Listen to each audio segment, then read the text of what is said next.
my boyfriend, no, girlfriend, my girlfriend sucks. This video will go over lots of things from WoW's earliest development, about ideas and plans for Vanilla WoW, as well as answer some mysteries people have had about the game. In WoW's earliest alpha, it was possible to kill AFK players by placing a campfire under their feet, which would slowly kill them due to fire damage. So they then changed it so player-created fire could do no damage. Early plans for quests included having cross-continental journey quests at around level 40, since they thought people would want to explore with their new mounts and go to far-off places, since back in Vanilla WoW you got your first mount at level 40.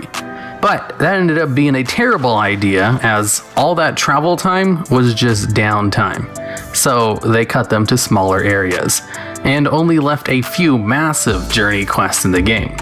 Like the Call of Water quest for Shaman's Water Totems, for example. The Dwarven Airfield was made to just have something neat to look at while on a flight path. Apparently, Blizzard put a lot of things like this in the game for the sole purpose of just adding flavor to flight paths, since flight paths were a new thing to MMOs at the time, leaving long-time speculation about why the airfield was up in a hidden area, and if Blizzard maybe scrapped it because they ran out of time to finish it, to rest. Turns out, it was just there for funsies, because someone thought it might look neat. When thinking of what to do for the vanilla cinematic, Chris Metzen really wanted to do a feature showing the Titans creating the world, which was shot down to instead focus on the various races and classes of the game. The first expansion was going to be the South Seas, with pirates and stuff, because that's also when the Pirates of the Caribbean movies came out for the first time and were super popular. The main reason they went to Outlands instead was because they needed another world tab, because they literally couldn't add more zones to the world map, until later on when they got server upgrades. And we didn't actually get the South Seas expansion until 2018, with the Battle for Azeroth.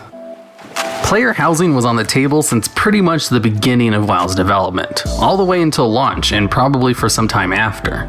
But some of the reasons they decided not to have it in Vanilla WoW was because they thought it was too much time and effort for something that wasn't really important, and because they thought it was a dead-end system, and they couldn't find a way to make it fun, whatever that means. But there is also confirmation that the unused portal in Stormwind from pre-Kata WoW was indeed supposed to take you to your player housing.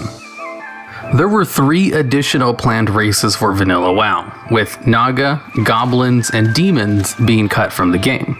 Naga because there was too many problems with them when it came to armor, as pants and boots wouldn't work with their snake-like tails, and sitting them on mounts was a challenge. Demons were supposed to be shapeshifters, but that would require too much work to implement, so it was easier to just cut them out of the game.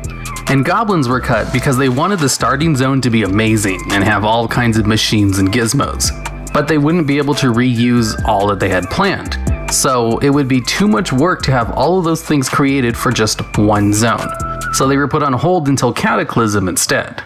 Ogres were also considered for a playable race for a short time, but no one could think of a good model for female ogres, so instead of solving that problem, it was just dropped.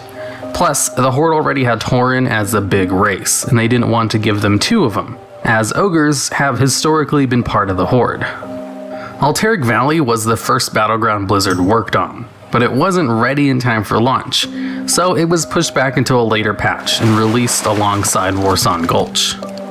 Achievements were planned to be part of Vanilla WoW, but were put on hold alongside PvP, hero classes, multi-classes, guild raid content, and player housing. As PvP wasn't balanced for WoW's launch, it was considered put on hold, along with any kind of reward systems for PvP, which weren't added until later patches. Hero classes were tried with Death Knights and quickly abandoned for being too overpowered. Multi-classes never happened, alongside guild raids and player housing. When putting fishing into the game, they were nervous that hackers could use it to disrupt the economy, as it was the only activity in the game which gave rewards that could be performed without risk. That's why they also added a little mini-game of clicking the bobber when you caught something, in order to make it harder for hackers to automate. Dead Mines was one of the first playable dungeons, and the devs liked it enough to use it as a benchmark for how long other dungeons should be, and that high-level dungeons should be longer than it. Blizzard made sure their high-level dungeons were the biggest. That's why in future versions of the game, they cut those old high-level dungeons into parts when putting them into the LFG tool, as they were too big. After the launch of the game, players liked the small, quick dungeons the best, like the different wings of the Scarlet Monastery.